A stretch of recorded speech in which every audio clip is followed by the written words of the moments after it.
No. Have you seen Sherlock Holmes? No. No? I didn't see Scooby-Doo? it. Yeah. Scooby-Doo, okay. Conan, okay, those are all mystery kind of movies, and there's also books like Sherlock Holmes that are really famous. Just trying to think any other ones. There's a lot of them. Yeah. Anyway, it's one of my favorite themes because I love mystery. I love that there are still things in this world that we don't know, even with all our technology. So it's very cool. So today we will be learning about mystery. Okay, we are going to practice how to solve mysteries, and then we will become our own detectives. Okay, we're going to actually solve a mystery in an activity we'll do later on. Okay. Now the first thing we'll do is I'm going to read about 3 different mysteries in the world that nobody has figured out yet. Okay, they're still mysteries. I'll go and read nice and slow, okay? I'll tell you more about what it is saying so you guys can understand a bit better. And then I'll tell you about some of the vocabulary, some of the words that might be a little more difficult, okay? All right, so these are the 3 unsolved mysteries of the world, okay? That means they haven't been solved yet. Nobody knows what happened, okay? So, today we often pride ourselves in the advanced medicine, technology, and scientific proficiency of our world. And yet history is full of stories proving that the world is still mysterious and that all our advancements can't satisfy us with answers. So this is basically just what I was saying. You know, we have computers, we have smartphones, we have GPS, we have everything, but there are still things we don't understand yet. Okay? So the world is still mysterious. So this is the first mystery, and it's called the Green Children of Woolpit. Okay? So these green children, I don't know if you guys can see here, green little kids, okay, found in England. Okay. So in 12th century England, harvesters working outside the village of Woolpit caught sight of a young girl and boy. They wore clothes of unknown material and spoke an unknown language. But these details were not as strange as the green color of their skin. The boy grew sick and died, but the girl survived, eventually losing her green tint, learning English, and marrying an Englishman. Okay, so 12th century England, that's 1300. Okay, so that's hundreds of years before us. Okay, and in England, do you guys know where England is? Okay, good.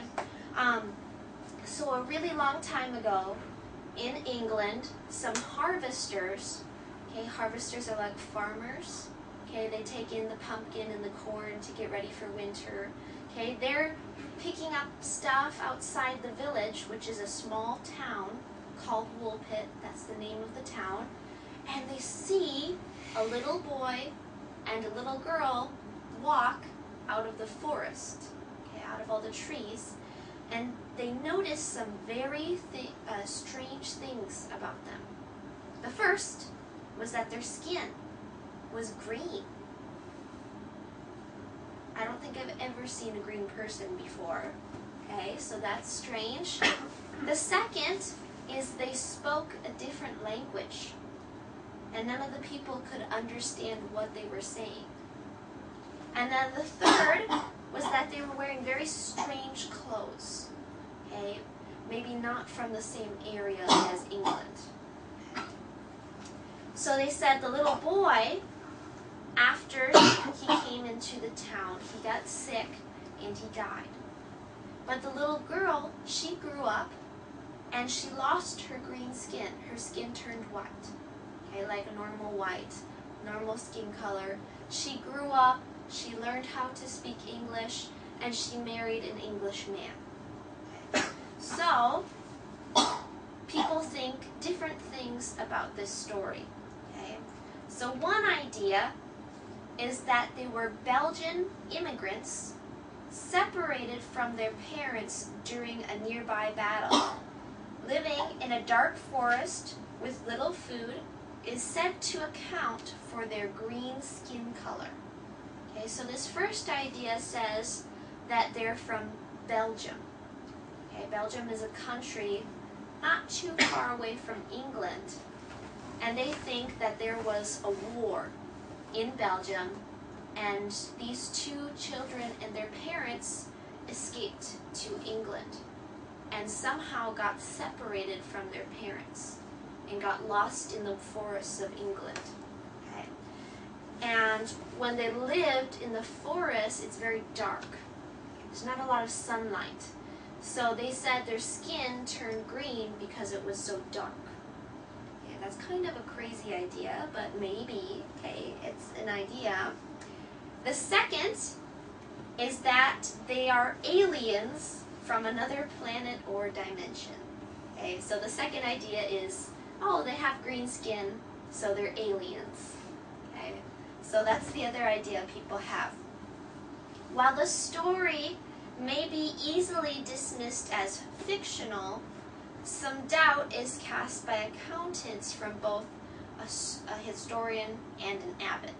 So some people believe this, some people don't believe this, but no matter if people believe this story or not, it's still a mystery. Okay? There's still people who want to know who, what, where, when, and why. Okay? So that's the interesting thing about mystery, is it keeps us entertained. It keeps us thinking. Alright, the second mystery is back long, long ago, okay, 20 to 30,000 years ago, during a time called the Bronze Age. Okay, the Bronze Age was about, a few thousand years where man started using weapons. Okay, bows and arrows, swords, okay, they had jewelry. Okay, the Bronze Age, they used a metal called bronze. Okay, kind of like this color, kind of a brown or a gold color. It was a type of metal that they used during the time. Okay, and during this time, there were three groups, actually four groups of very, very powerful people. Okay, they were called the Assyrians, Canaanites, Egyptians, and the Sea Peoples. Okay, so these four groups of people, they had very large pieces of land, they had food, they had weapons, they had advanced living systems, a society. Okay, they were better than everybody else. Okay? But at the end of the Bronze Age, they disappeared. So I'll read you here a little more. Okay?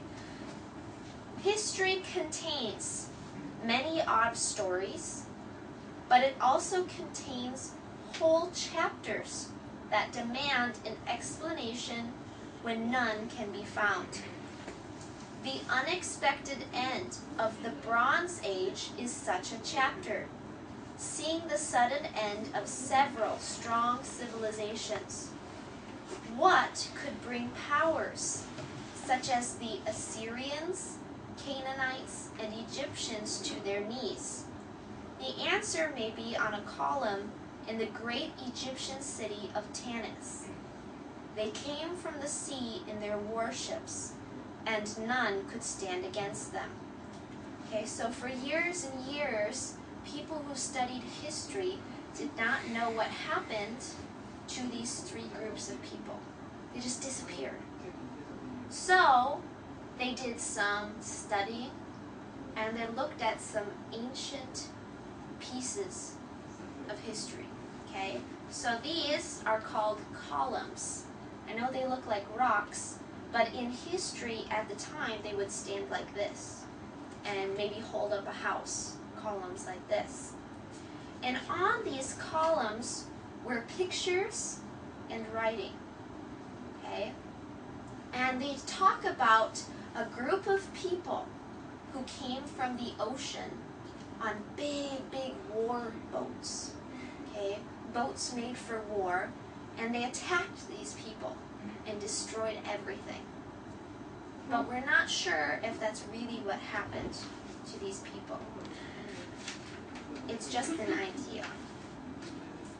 The sea peoples, still unidentified today, are often blamed for the end of the Bronze Age.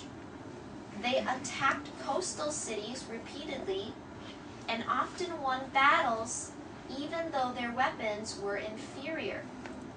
After about 100 years of conflict, the Sea Peoples vanished when Egypt finally defeated them in 1178 BC. The Sea Peoples seem to have been made up of peoples from different groups, but all evidence is unclear. How did such a force gather, and where did they go? Recent studies show that the Bronze Age may have ended due to droughts rather than these ancient warriors, but the mystery endures.